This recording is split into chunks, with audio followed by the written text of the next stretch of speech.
deuxième intervention pour Madame Nicoletta. Bon. C'est difficile après ça. Comment j'ai fait ça? Oui, allez-y. Ça fonctionne? Allô? Oui? Ok.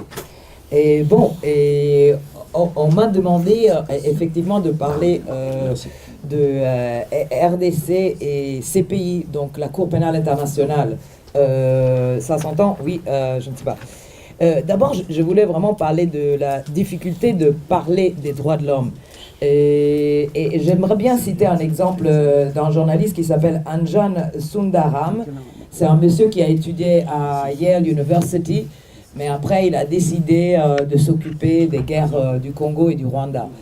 Et il raconte qu'il était au Rwanda dernièrement et il a vu toute une série de maisons et des gens qui étaient complètement cassés, et les gens dormaient sous la pluie, ils ne comprenaient pas, les maisons étaient complètement détruites, ils voyaient les toits par terre et tout.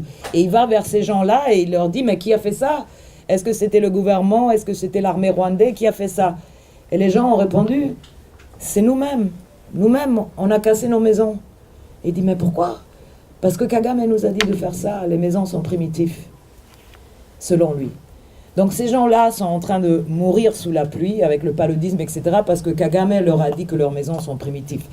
Ça m'a fait comprendre le niveau de répression au Rwanda aujourd'hui. Pourquoi je commence par le Rwanda? Parce qu'effectivement, si on ne comprend pas ce qui se passe au Rwanda aujourd'hui et ce que le peuple est en train de vivre, c'est une telle répression qu'il n'y aura jamais de l'information qui sort de ce pays sur lequel on pourra vérifier. Parce que c'est une prison ouverte. Et c'est d'ailleurs le pays qui occupe l'Est du Congo depuis 20 ans.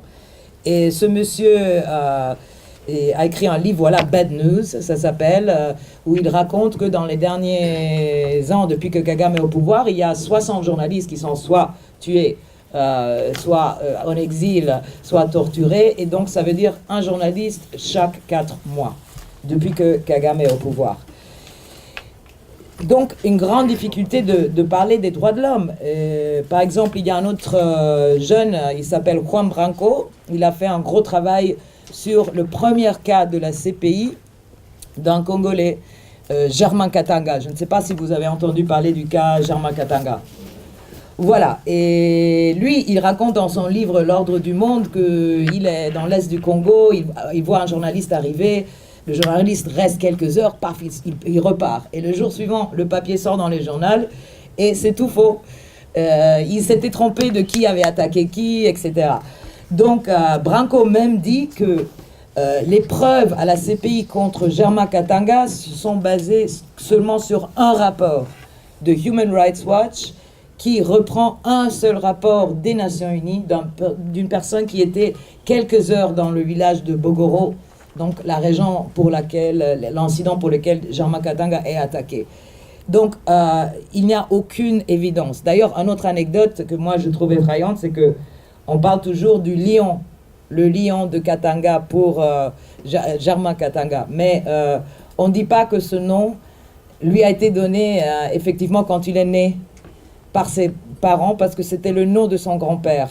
Ça n'a rien à voir avec ses forces de combattement, etc. Pourquoi c'est absurde de s'en prendre à Germain Katanga? Parce que il avait fait à l'époque un groupe de autodéfense contre l'invasion de l'Ouganda. On parle de l'époque de 2002-2003. Donc Kabila même fait une alliance avec ces groupes de défense, donc la groupe de défense de Germain Katanga, pour se battre contre l'Ouganda. Mais on l'arrête à 24 ans, on lui met un truc de généraux et on l'amène à La Haye. Franchement, c'est macabre ce qui se passe à La Haye. Il faut vraiment regarder de près parce que c'est très macabre.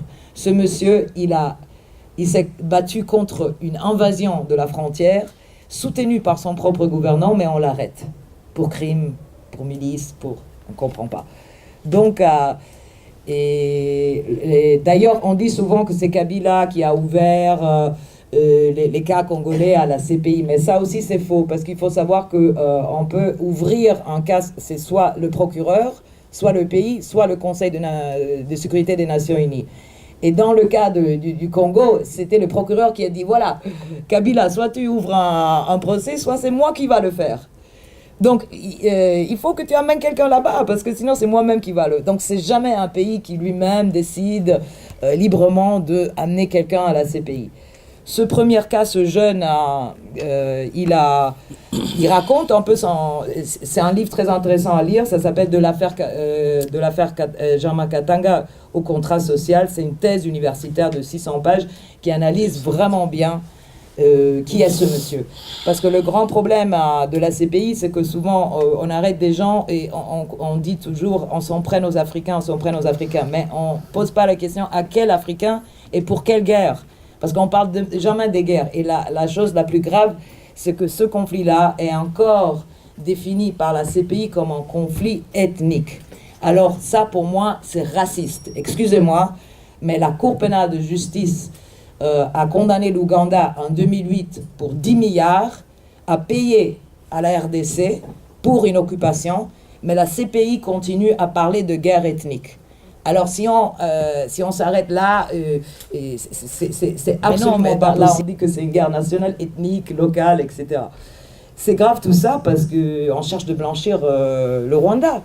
Et donc on focalise sur l'Ituri, mais on laisse tomber les Kivu. On regarde jamais les Kivu, qui sont le centre des massacres. Et donc, même le choix que la CPI fait de qui prendre, qui pas prendre, c'est très grave, et ça va vers l'impunité.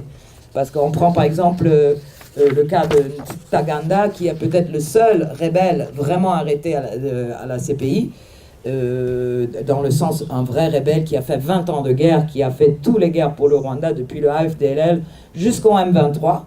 Donc il a passé tout, CNDP, il était dans tout RDC, il a fait tous les grands rébellions, mais on l'accuse, les charges à la CPI, c'est que pour 2002-2003. Donc toute la période d'après, on laisse tomber, on va facilement le blanchir parce que voilà, la période elle est très courte, etc. Et lui, par contre, il a fait ce qu'on appelle souvent la guerre d'Obama dans l'est du Congo. Il a fait ce qu'on appelle Kima 2. Il était carrément en charge des opérations dans l'est du Congo contre le FDLR. Ce monstre qui a quand même massacré depuis des années. Donc, moi, je pense que la CPI renforce l'impunité au Congo, exactement comme un accord comme Sun City, qui inclut les rebelles dans un gouvernement. C'est pas faisable comme politique, et je vois que ça se passe tout le temps en Afrique. On a vu aussi le cas de la Côte d'Ivoire où on met les rebelles dans un gouvernement.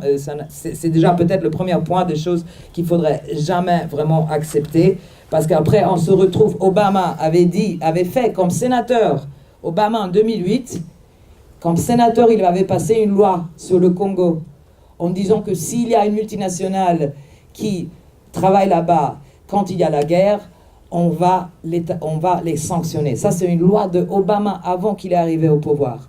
Après, il arrive au pouvoir et c'est lui-même qui intègre les Rwandais dans l'armée congolaise pour lutter pour massacrer le peuple congolais.